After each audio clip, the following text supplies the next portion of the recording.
Here we have another definite integrals example problem, and this example problem is a little bit tricky because we have a u substitution that is not clear and obvious. So when we look at this middle term, it might be a little bit tricky on how to evaluate the integral of this term. So we can go ahead and simplify it by splitting out the w squared on its own. So we'll get 1 over w squared, and then we can multiply that by e to the 2 divided by w.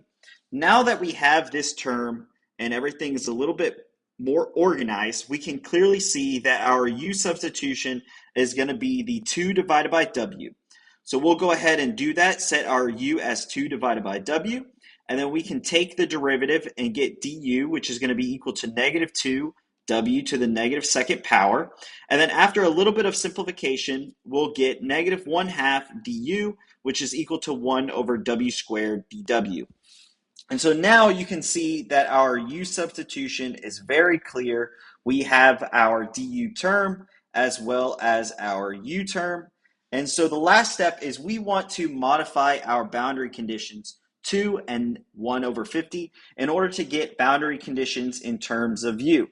So we can go ahead and do that by plugging in our first term, 1 over 50 for w, in our u expression. So we'll get 2 divided by 1 over 50, which is really just 2 multiplied by 50, and we can simplify that to get 100.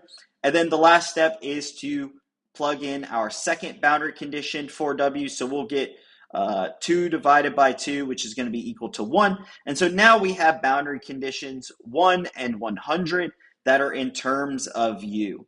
And so after having this and back substituting our u and du into our expression, we can go ahead and integrate this, and we'll get negative 1/2 e to the u, which is going to be evaluated from 1 to 100. And this is very easy to evaluate. All we're going to do is plug in 1 and 100 for u.